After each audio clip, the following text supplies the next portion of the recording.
Can you see yourself in there? So do we get like multiple takes or? Yeah, it's all just gonna be edited. Look how short you are, big guy. Hang on, we should switch chairs. Hang on, I can make this taller. But now my feet aren't touching the ground.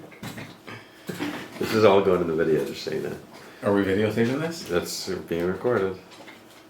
I'm not going to be happy with some of this stuff. Are we looking at the video or looking at each other? We'll do both. Okay.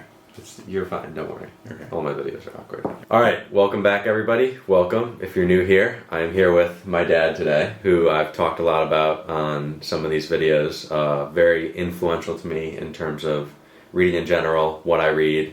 Has a lot of great recommendations, and so I decided to finally read White Noise by DeLillo, one of his favorite books, and figured he'd reread it, we'd read it at the same time, and then talk about it. So yeah. Thank you very much, Alex. I appreciate the introduction. I'm glad to be here. I actually read White Noise for the first time. I don't remember exactly when, but I'm guessing maybe 15 or 20 years ago. So it was quite a while, but it was great to reread it, and I'm glad to be here. What'd you think now as compared to the first time you read it? The book is great, and hopefully y'all have a chance to give it a read.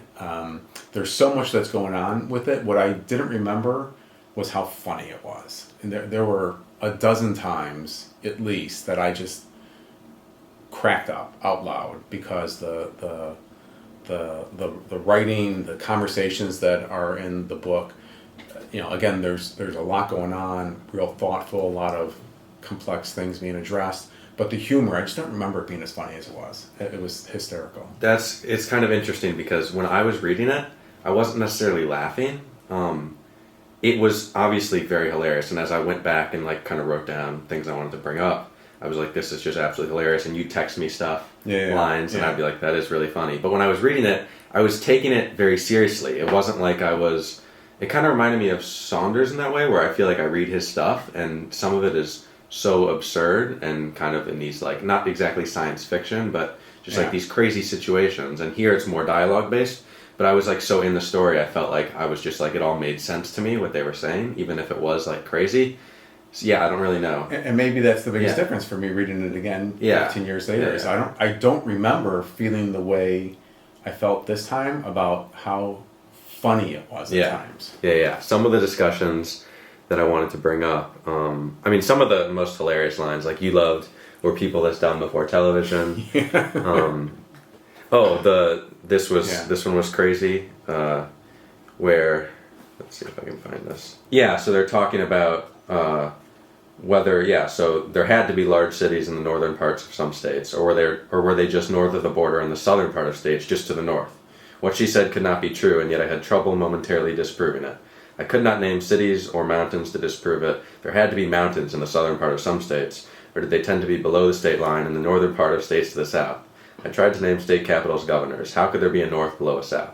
It was just like, there were some, The discussion was so interesting, and it was just hysterical when you really cut underneath it all, and at the same time it was just sort of a great conversation that he was having with his kid too. It was really neat. I enjoyed that part of it. So there's a bunch of those. We'll get into those, but first, do you kind of want to summarize it, how you took the novel? We don't need to, it's not a plot heavy novel, right? It's kind of big events happen, not necessarily in the first part. He's kind of setting the stage for what ends up happening, but it feels like it's very like dialogue heavy, very like focused on the characters. But if you wanted to like summarize it to the best of your ability, I'd rather you summarize it. You sure? Yes. Okay. Go ahead. Okay. So I mean, it says it all in the back here, but it's about a man named Jack Gladney. He's a professor of Hitler studies, a department that he created at the College on the Hill.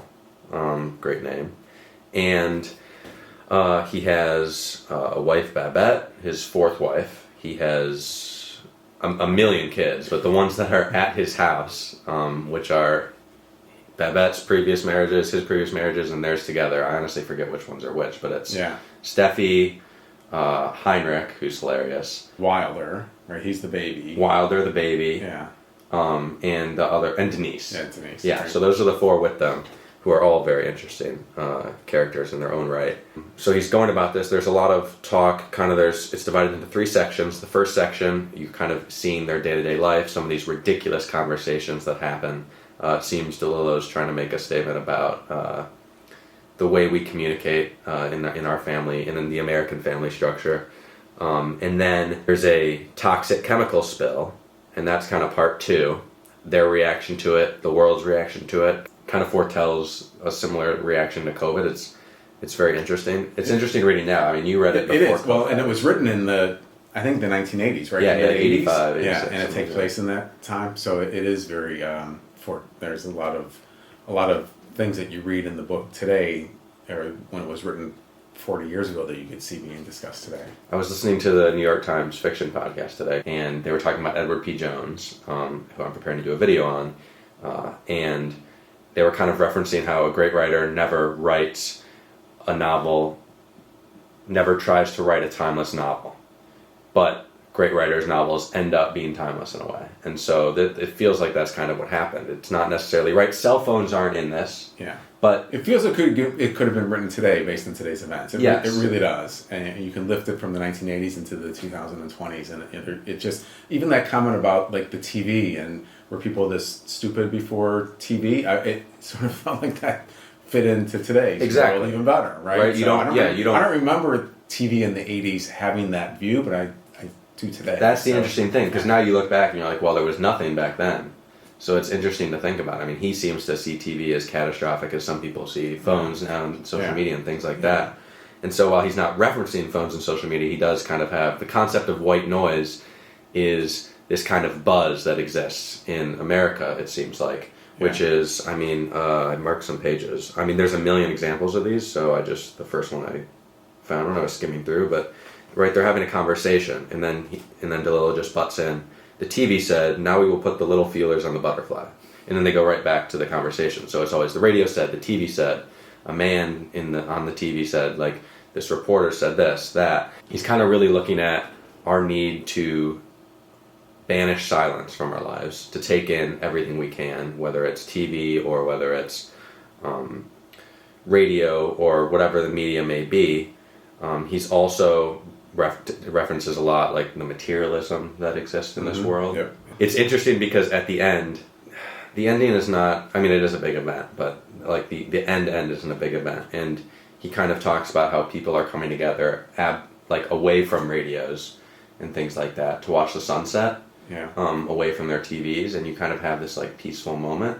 But then the very last quote, they all go to the supermarket, right? The ending chapter was the most confusing for me. It was. I had to go back and read the ending chapter. So tell me if I'm wrong. But then they go to the supermarket after all this beauty that he describes, and then he's like, everything we need that is not food or love is here in the tabloid racks. The tales of the supernatural and the extraterrestrial.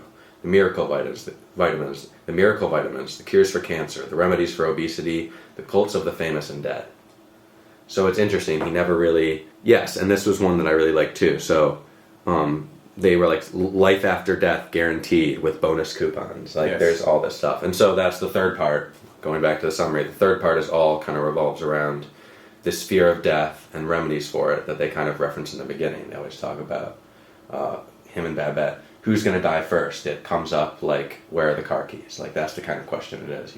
I want you to die first. No, I want you to die first. But I'm glad you brought it up because the fear of death just permeates throughout the entire novel. And it even goes back to the tabloids, right? Because when it all comes together, I don't know how much you want to get into, right? But that gets involved in something that becomes a big part of the novel, and if you later learn that it emanated from the ad that you saw in the tabloid. An advertisement about fear of death. Yes. Yeah. So, I mean, we probably shouldn't get into that last event because, again, this is not a plot-heavy book, so if I spoil 2 or 3 events, then it's kind of everything's gone. But yes, that's super interesting to me as well. And some of the discussions that stem from that are really interesting too. At the beginning, he kind of references Babette as different from his previous wives, who are all a self-absorbed and high-strung bunch with ties to the intelligence community. And so kind of saying she's like separate from that, she's safe. And then once she starts to have secrets, and once things start to come out, he's like, Babette Babette, he says this to her, right? He's like, Babette is honest. Babette tells me everything. This is the point of Babette. Yeah, he says that a million times. And Right. it's like, okay, like what's going on there? Why don't you talk about Heinrich? Because you have a better grasp on him than I do. I have a hard. You do a much better job giving insightful summaries of things like that. On Heinrich? Sure. Okay, but what do you think about Heinrich? I mean, he seems to be like kind of insanely intelligent. He doesn't. Also, He doesn't. He's not. He's a child. How old actually is he? like 8 or 9 or 10. I was like going to 10 say I was going to say 11 or 12. Yeah. But he converses like he's an adult. Yeah, and like when they're in the chemical spill, he's like talking to everybody. He's like leading all. And they're listening to him and following him. Listening. Yeah, and right. it's crazy. And you don't know really how he's learning these things. No, I mean, he not at mentions all. like school, but like nobody else seems to know this. It's very interesting. Yeah, right. But he's also insanely stubborn, obviously, and correcting everyone. So this is just a really interesting scene. Yeah, this was a conversation between the two of them, right? So they're talking about whether it's raining outside, right? So it starts out with, is it raining, I said, or isn't it? And then Heinrich says, I wouldn't want to have to say. And Jack goes on to say, what if someone held a gun to your head?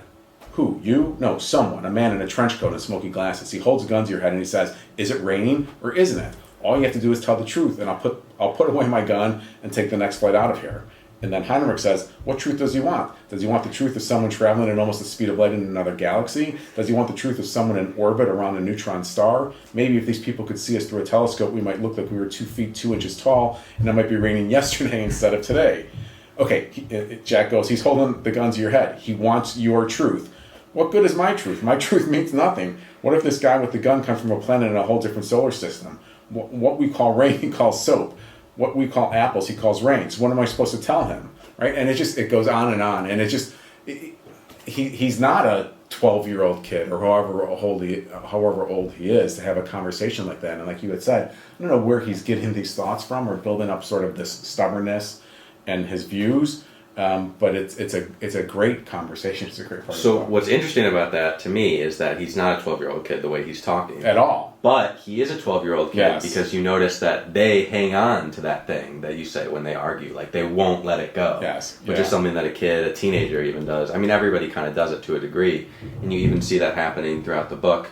My mind escapes me, but I'm sure Jack does it.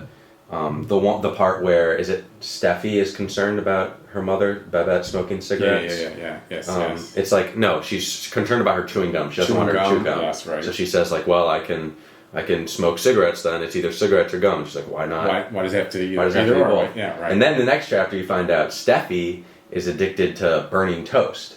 And so it's like, okay, now what's going on here? Like you're criticizing. So it's there's some insane stuff, and I hope we're not spoiling too much. I don't think we are. Can I just finish this? Because this goes on. He goes on to say, right. So he says what we call apples, he calls rain. So what am I supposed to tell him? And then Jack says his name is Frank J. Smalley, and he comes from St. Louis. He wants to know if it's raining now, at this very minute. And then Heinrich says, here and now? That's right. Is there such a... Oh, that Jack says that. Here and now? That's right. Is there such a thing as now? Now comes and goes as soon as you say it. How can I say it's raining now if your so-called now becomes then as soon as I say it? Right? It's just... And you're right. I hadn't really thought about... He's so stubborn, and they do hang on to that, but he also converses not like a kid. Yes. He's got like kid tendencies, but he's a genius, like almost as smart as his dad. And his dad, who's a professor of an entire department, is not very smart. And you talk about they have they're like Hitler conference, where a bunch of people come in, and most of them are German, and he doesn't know German. He's been pretending like he knows German for a long time. He has to give the opening remarks, and he knows no German. Actually, before the conference, he goes and he starts working with a tutor to teach him how to speak German to get in front of the conference and speak in German, which is just insane. Insane. And even then, like when he's being taught, the teacher's like sticking his hand in his mouth to adjust his tongue. It's like, what is going on? It's so well written, and the dialogue for these conversations is just fantastic. It's so engaging and entertaining and funny, and there's so much depth to it. It's great. I love it. It's so unique, and you talk about a writer who is the only person that could write this book. That's what this feels like. It feels like one person could have written this book, and it's the person who wrote it, Don DeLillo, who's incredible. I've really never read any of him. I read The Body Artist, I like wanted to start with that because I thought like, oh, this is a really short one, but I didn't like it at all. It was very confusing, and I actually went back and read some of his interviews, and he mentioned like I could have done a much better job in The Body Artist. And so, if you're looking for somewhere to start, White Noise is great. I would start there. I haven't read his other stuff. Yeah, I'd have to go back and see the order that I've read these in. Yeah. I think I told you before. So when Mom, she worked in Europe for a period of time right after we got married, I started reading again, and this goes back to like 1997, 1998. And I actually kept track of the books that I've read, and I still continue to keep track of the books that I've read. So I could actually go through the order. What's the number at? It's probably, so this goes back 26, 27 years. It's probably about 525.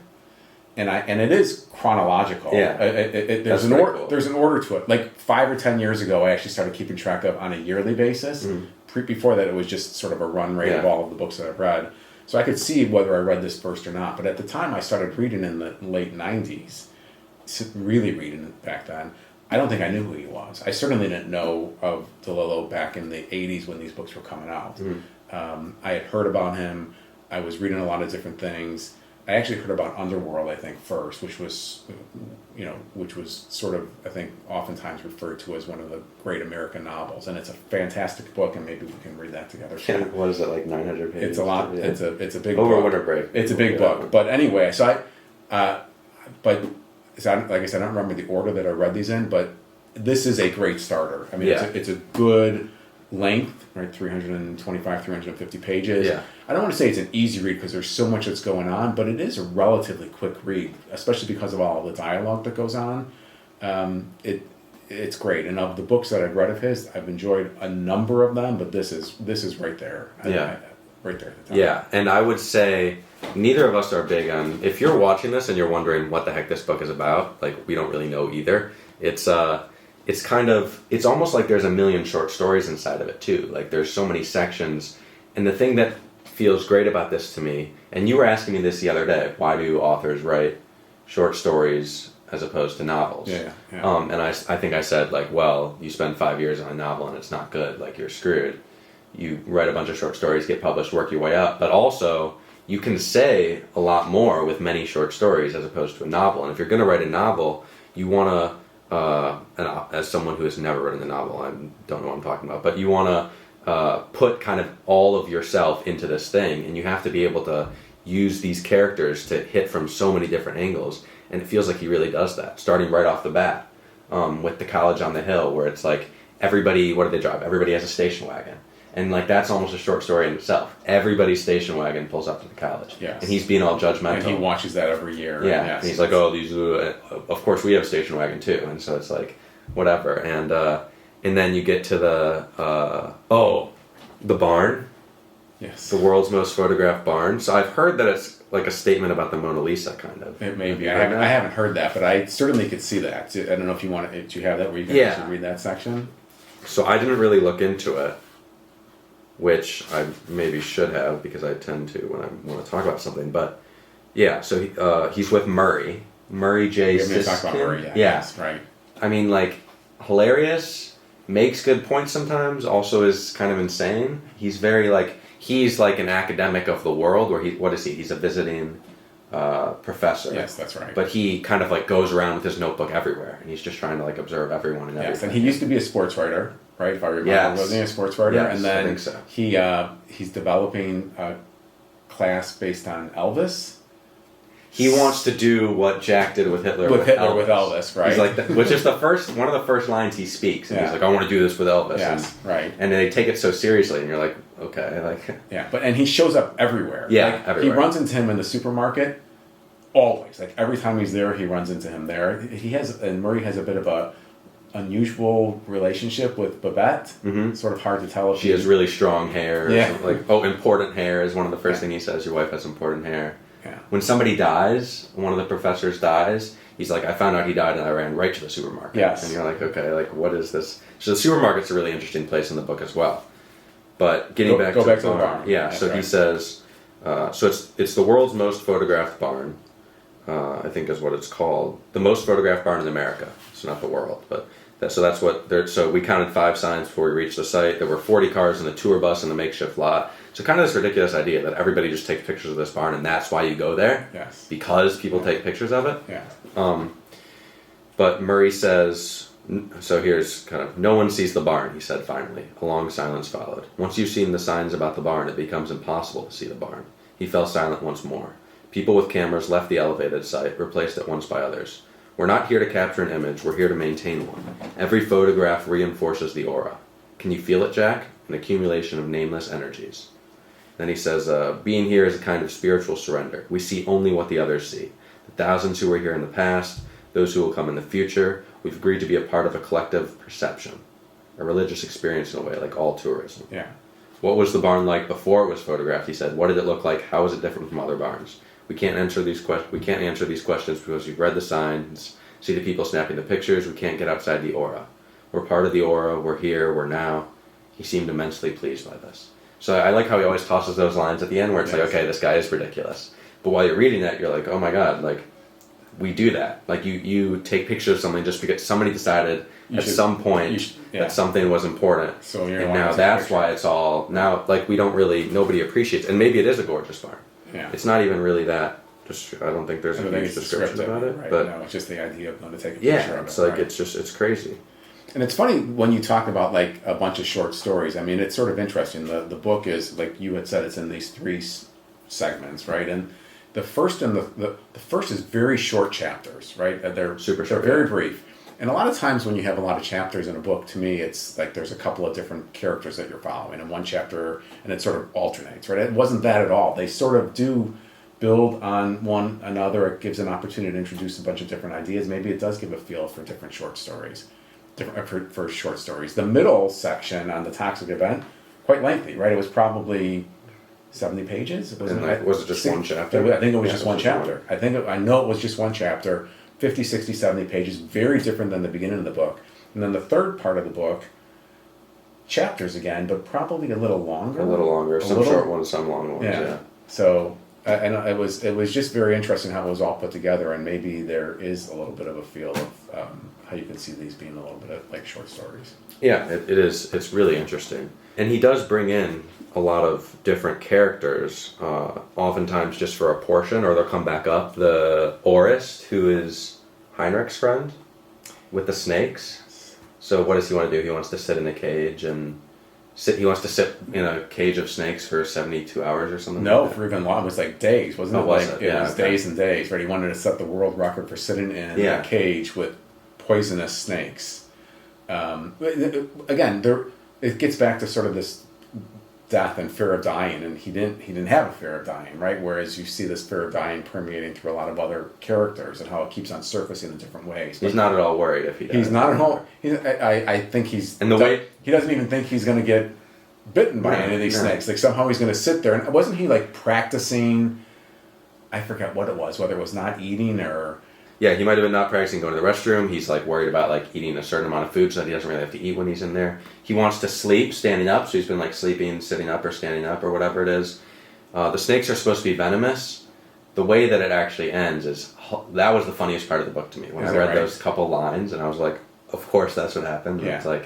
It's such a joke, but it was very interesting the conversations that Jack had with him, because Jack is very afraid of dying, right? And he, I think, is amazed that Orist is willing to like risk dying by sitting in a cage, right? Yeah, right. And the conversations they had were just hysterical. More dead now than ever before. Yeah. That was one of my favorite lines. Like he says something like, "There's more dead now than ever before," or something, in a way that you might take it as more people are dying today than have ever died in history. Yes, but that's not how he took it, right? Which is not, well, it's definitely not true, right? Because yesterday, but Jack kind of clarifies asking that, and then Heinrich is like, no, there's more people dead now than there have ever been. As in, like, it's like such a ridiculous thing. And he's like saying that, like,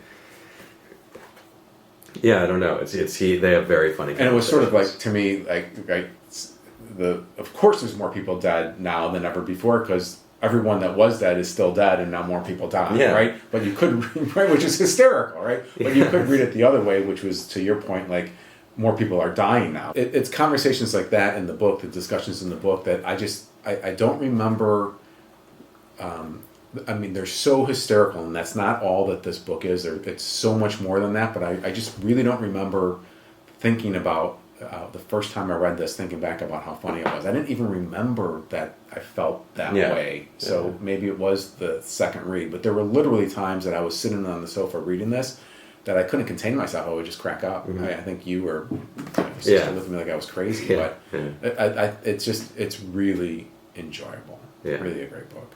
Yeah, I mean it's really good. I would definitely highly recommend it. I think I forgot if I brought up the science fiction point, but I really don't like science fiction, and I've only read a few books like for classes and things like that I just haven't really enjoyed.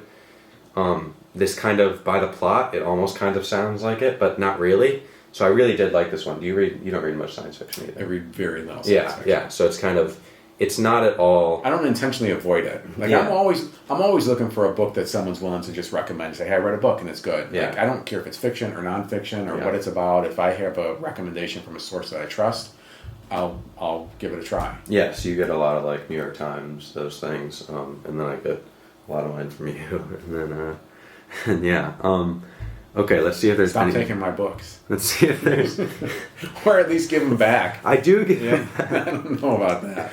Okay, so let's see. Was there anything else I wanted to talk about? Maybe that's giving away too much, like the fear of death and the dialar and the. Yeah, we haven't talked a lot about. So there's almost these. I didn't want to get into it because I don't really want to spoil this. Again, I know I spoil most things in most of these videos, but yes, there is. So Babette wants medication, or is trying to get medication to cure her fear of death. Right. Which is a crazy thing. And that was what was advertised in the tabloid. Yes. That she probably picked up at the supermarket. And Jack kind of wants that too, and they all think that like they're alone in this fear of death, when really Jack's like, no, I feel the same way, and it's like that's kind of what makes you human. And when Jack is trying to figure out what these pills are, he talks to Winnie, who's a scientist at his school. And she says, and I'm thinking of this because of the Jason Isbell hat. Yeah. She basically says, like, why would you want to rid yourself of the fear of death? That's what makes life worth living. That's what makes it. And that's kind of how I've always thought about it. Where it's like, why would anybody write a novel if they were never going to die? Like, why would you? Yes. And he has that song, "If We Were Vampires," where he kind of frames love as like, if if we were vampires and death was a joke, we'd sit out on the sidewalk and smoke, laugh at the lovers and their plans, wouldn't feel the need to hold your hand. Yeah. And so it's like, he's like, time running out is a gift. Like it's kind of what makes us tick, what makes us want to do things, what makes us appreciate life. And they all kind of want to rid themselves. Yeah, they didn't buy that at all. Right? They just wanted to rid themselves of this fear. And yes, yep, it's very to the point. Like I think Babette at one point said that that's all she would think about. Yeah, like, that's all she would think about. Yeah, and it's like, but at the same time, what are you doing? Or you're alive or whatever. And I honestly, I wish I had marked these passages, but there's ones where she's like, I'm either chewing gum or smoking cigarettes, or I'm running up the stairs, or I'm getting fat, or I'm this or that. And she sees life as just like two kind of blank paths, and nothing really fulfills her, and he sees her as kind of an object in a way, because he's always like, this is the point of Babette. And it's all such a mess, but it's such an interesting critique on the things that are not necessarily talked about in American society, where we might mention things or glorify certain things and then kind of gloss over these issues, which aren't obviously like the biggest issues, but it's something that people do struggle with. And obviously they're like in a good position, all things considered, such a good position that they consider that they shouldn't evacuate their homes, because that's for the man living on the street, the man living in the trailer, not for the college professor, not for I don't evacuate my home. And it's like crazy. And I don't know. It's It's funny to hear you talk about marking passages, because that's one thing that I've never done. Mm-hmm. Like I own books, I read them. I tend to not go back to them. We were just talking about this the other day. I was listening to something. It was either listening to a podcast or I was reading something about someone who says, well, you know, why wouldn't you go back and read a book that you know you liked? Which I very rarely do. I can only think of one or two instances where I've done it, and I'm really happy that we went back and read it, because I feel completely different about it, right? And the comments that this person was making were, you know, well, you would, if you see art that you like, you would look at it again, or a TV show or a movie, which is very common, or a song, you listen to it again, you watch it again. Why wouldn't you read a book again? And maybe the reason you wouldn't read a book again is because there's only so much time you have to read. Yeah.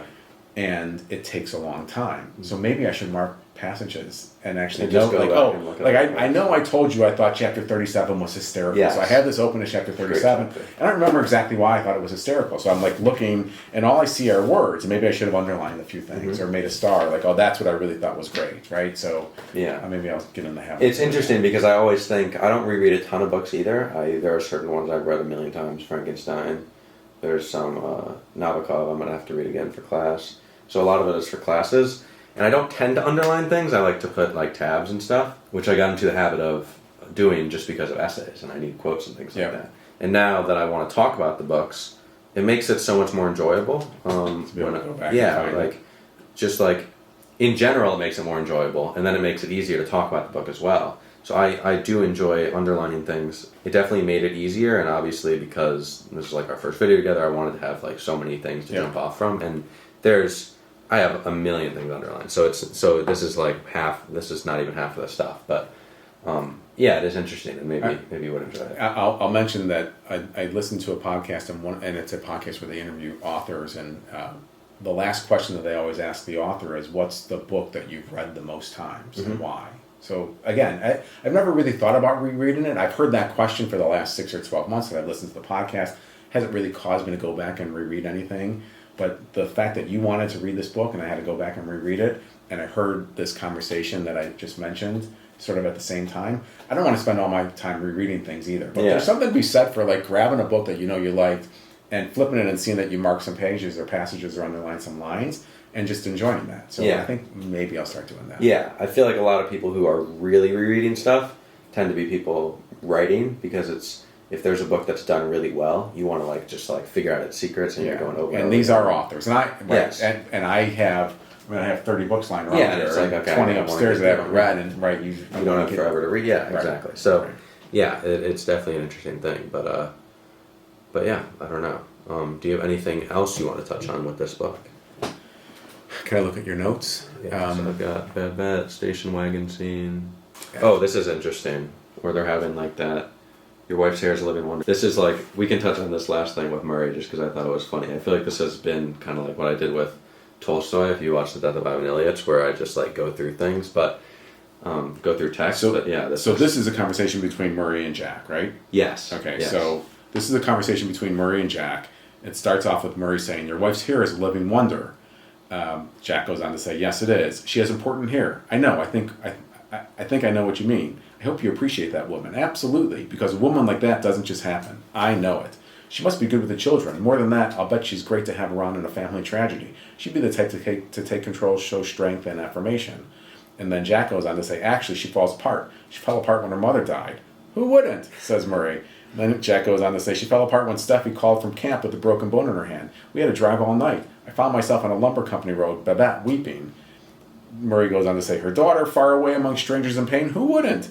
"Not her daughter, it was my daughter," said Jack. "Not even her own daughter? Nope. Extraordinary. I have to love it." Yeah, it's there's so many. The best parts of this are certainly in the dialogue. There's also really descriptive scenes that are beautiful and really well done. But DeLillo's dialogue, it's hard for me to describe how perfect it feels. Yeah, it's unreal. It is unreal, and honestly, it's not just this book, right? It's rare. I mean, every book has dialogue, or most books have dialogue, right? But it's extraordinary, and it's extraordinarily entertaining. To me, if you've heard about DeLillo, and you might think, well, he's a world-renowned author, classic American novelist, and it feels maybe too heavy. That's not this at all. Mm-hmm. And this could just be an enjoyable read, or you can really dig in and pick up a lot of the different things that he's trying to cover and address. But like I said, more than anything, it's great to get exposed to him. His writing is really unique, thoroughly entertaining. I think you'd love the book. Yeah. Sweet. Yeah, I think that I agree. I would highly, highly recommend this. Definitely 5 stars for me. Can you give more than 5 stars? I'd give 6. Okay. We're trying to get. I'm trying to get my dad on Goodreads so he can get all his 500. I'm on Goodreads. I've only listed one book that what did I say that I'm currently reading or that I want to read. Reading Circe by Madeline Miller. Yeah. Right now I'm it's interesting. I'm rereading Yeah, Circe for a by book Madeline club, Miller yeah. for a book club. Yeah. I read it probably 6 or 7 years You're ago. rereading everything. Yeah, now I feel like I'm rereading too Yeah. much, right? But it's Yeah. only like it's White Noise, Circe, and there's one other book that I reread, and I don't remember when I reread it, but Yeah. I don't make a habit out of it. But I am currently, and did I post Circe on Goodreads? I Yeah, I can't think remember, so. but I need to Yeah, delve so into a many, little so that bit I more. can see it and we can, yeah. I know what I want to read without looking at Goodreads because these are all the books I Yeah, haven't read. yeah, no, exactly, yes. And in there I got And probably down another there. dozen in there. Down there. Oh yeah, I got these down here. There's got to be 40. There's got to Although be you just 40 read books All there. the Light We Cannot See like that, right? Yeah. I not every book I read is extraordinary, but all the Light We Cannot See. We were traveling overseas. I took it with me. We had a bunch of long airplane rides, and I had read Cloud Cuckoo Land, and I enjoyed it, but I had heard this book was really good, and it was written probably a decade ago, maybe a little bit longer ago, and I don't know if it was his first book or what. Anyway, it blew me away. I loved this book. But yeah, so very few of the books in this pile are books that I have already read, but this is one of them. Yeah. All right, so Let's just wrap it up. We've been recording for a while now. Yeah, I mean, this has been awesome. I hope you liked reading the book. I'm thrilled that we had the chance to do this together. I love that I went back and reread the book. I'd be happy to come back again at some point in the future as another guest in your. Yeah, we will for sure over winter break. And it was a close call too. I'm leaving in a day or two. Yeah, we just finished this. I had an eye procedure today. I was like in a little bit of pain, and I still have to read like 25 pages. So got it through that. Feeling fine now though. But yes, we had to finish this because you're going back to school tomorrow. We're going to see Pearl Jam over at Wrigley Field. Yes, and Pearl we Jam. were like, "Where are you in the book? When do you think we're going to have it done? When can we videotape?" Yep. There was just yes, it was a tight call, and I'm glad we were able to squeeze it in. All right. Yeah. It was awesome. All right. Sweet. Both of us would highly recommend this book.